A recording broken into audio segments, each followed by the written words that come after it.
Welcome to the world of digital davers. I am celebrating my first 15 years on the World Wide Web. We all call it the Internet now, or the web, or the interwebs, or a dozen other cute names. But I think for this purpose, the World Wide Web better fits. So, come along with me as I take you from Windows 3.0 and CompuServe to Windows 7 and Facebook and YouTube.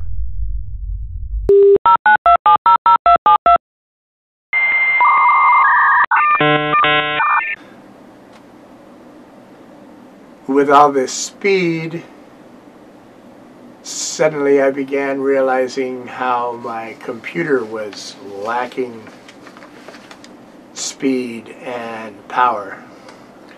So I happened to be able to afford to buy a new computer. I bought a Sony VAO PCV RX 850. It had a Pentium 4 processor in it, 2.4 gigahertz with hyperthreading, 512 megabytes of memory, an 80 gigabyte hard drive, and I also opted for the 19-inch Trinitron monitor, which was fantastic. Up until that time, they were 13 inches. I mean, that's like a sheet of paper.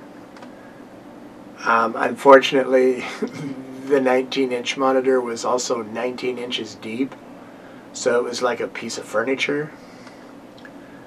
But came with Windows 95 installed. Over the next several months, I upgraded it to 1.5 gigabytes of memory and replaced the 80 gig hard drive with two 250 gigabyte hard drives, and then upgraded the operating system first to Windows ME, which was their Millennium Edition, as they sold it as anyway. Basically, it was a little fancy issue of Windows 98.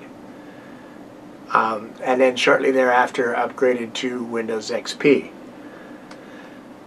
It's kind of funny that while most computer nerds would say that Windows 98 was the best operating system Windows came out with, it's the one operating system I never had, never used.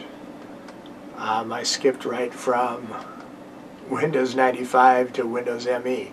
At the time when Windows 98 came out, I didn't see that it was really much of an improvement over Windows 95 at the time. Of course, I didn't use it, so that's probably the reason. So this pretty much brings us up to January 1st, 2006, which is when I purchased a web package through Yahoo's small business section and started digitaldavers.net. Also about this time, I learned two very important lessons about being online and the internet and emails. The first is, don't be stupid. Don't click on anything in an email that you really don't know who it's from or what it is.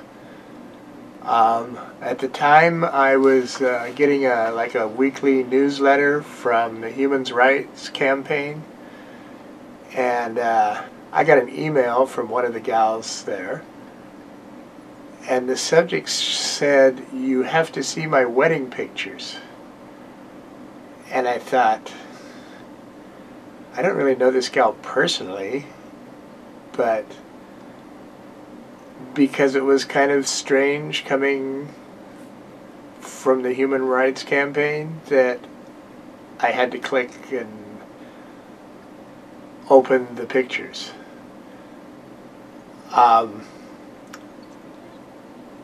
They contained the love letter virus. I don't know if you remember that, but that was probably one of the biggest virus spreads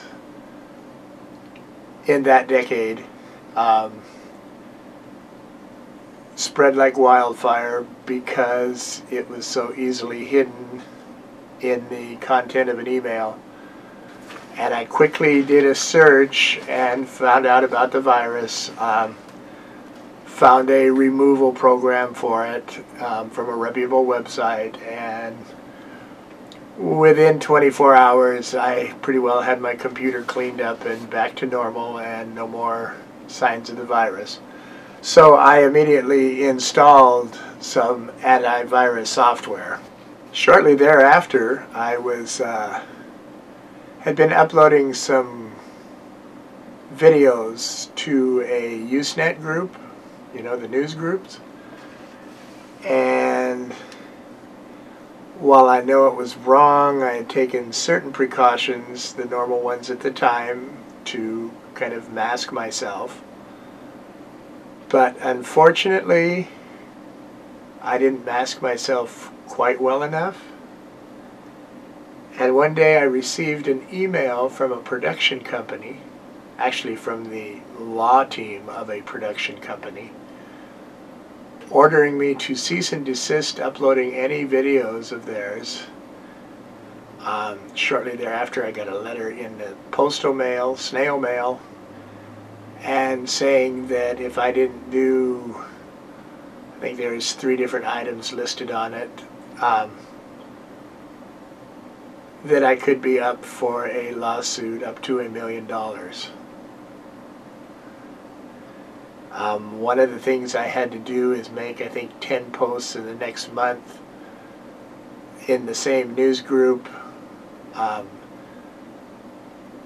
touting the rights of copyright holders and why you shouldn't upload copyrighted material, and shame on you.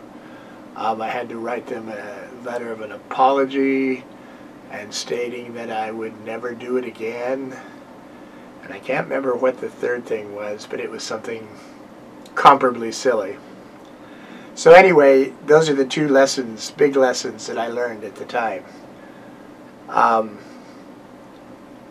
Also, right around that period, I began a very close and loving relationship with Dell computers. Up until that point, the only credit I had really had was a co-signed bank loan that I had bought the Sony computer with.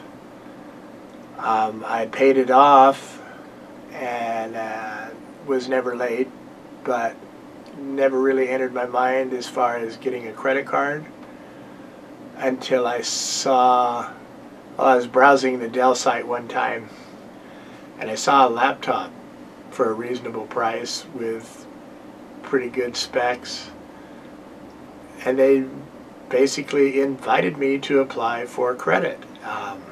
I did.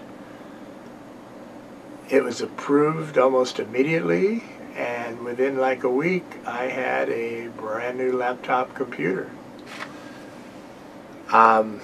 It was an Inspiron 1500D, I think.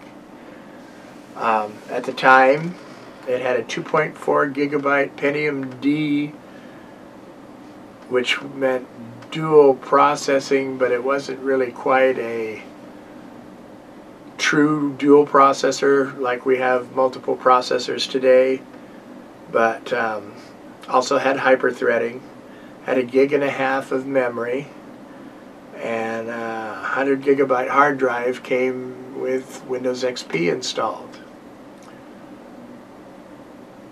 It was a great toy, and other than when I go out of town, I never really used it other than it was fun. But it was great, and it opened the door for ordering more from Dell. At the time, I think the computer was $1,500, and they gave me a $2,000 credit limit on my charge account. So now that I had upgraded my Sony pretty much to the max, and it was still seeming slow, I decided I needed a new computer, and I had gotten some money when my dad passed away, and decided to go shopping.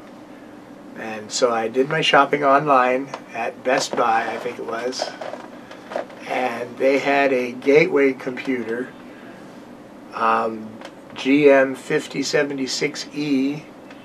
I think the E stood for entertainment, but it had a full 3.2 gigahertz dual Pentium dual processor, 4 gigabytes of memory, and a 500 gigabyte hard drive, and it came with Windows Media Center edition of XP. Now, at the time, Media Center was brand new, or pretty much. I wasn't exactly sure of what it was, but the computer also had a TV tuner installed in it, and I came to find out that I could record TV shows directly from, at the time, our cable box, and either keep them on the hard drive and watch them, or burn them to a DVD. So that was pretty exciting, actually. And oddly enough, that gateway I still use today as a kind of a secondary storage slash DVR. It'll record the new digital HD broadcasts, and truth be told, you really can't tell the difference between what it records and the live broadcast.